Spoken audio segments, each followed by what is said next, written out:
नमस्कार, खूप खूप खूप स्वागत आहे तुमचं मायाज किचनमध्ये.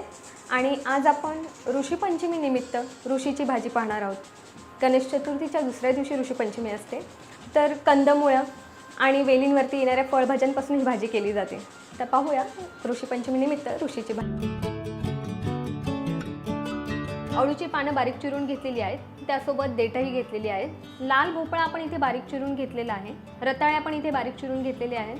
दोडक्याचे वरचे साल काढून आपण दोडकाही इथे बारीक चिरून घेतलेला आहे. त्यानंतर आपण इथे सुरण बारीक चिरून घेतलेलं आहे. मक्याचे दाणे घेतलेले आहेत. ओलं किसलेलं खोबरं घेतलेलं आहे 1 बाउल आणि 3 चमचे आपण इथे तूप घेतलेलं आहे. 1 चमचा आपण इथे जिरे घेतलेले आहे. कढीपत्त्याचे 7-8 पानं घेतलेली आपण इथे आणि 5 हिरव्या मिरच्या घेतलेल्या आहेत आणि चवीनुसार आपल्याला मीठ घ्यायचं आहे. देठ जेव्हा आपण घेतो तेव्हा देठाच्या वरची जी साल असते ती अशा रीतीने आपल्याला काढून टाकायची आहे. सर्वात अगोदर आपण ह्या भाज्या उकडून घ्यायच्या आहेत. त्याच्यासाठी आपण कुकरमध्ये 1.5 ग्लास पाणी घालूया.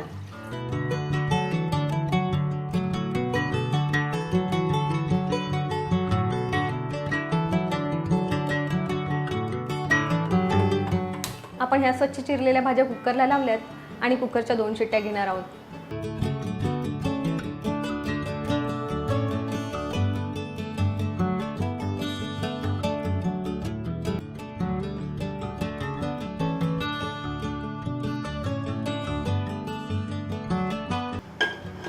दोन चमचे आपण इथे तूप घालूया. जिरं घालूया आपण. कढीपत्ता घालूया आणि ही बारीक चिरलेली हिरवी मिरची घालूया.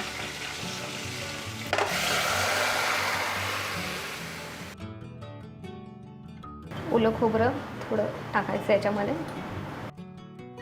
आपण मगाशी भाज्या शिजतानाही थोडंसं मीठ घातलं होतं, पण त्याचं प्रमाण तेव्हा कमी होतं.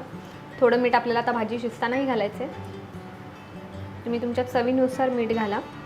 भाजी आपली 10 ते 15 मिनटं थोडं पाणी आटसपर्यंत आपल्याला शिजवायची आहे. झाकण ठेवून द्यायचं आहे, म्हणजे याच्यातलं जे एक्स्ट्रा पाणी आहे ते आटेल आणि मस्त भाजी छान चमचमीत भाजी तयार होईल.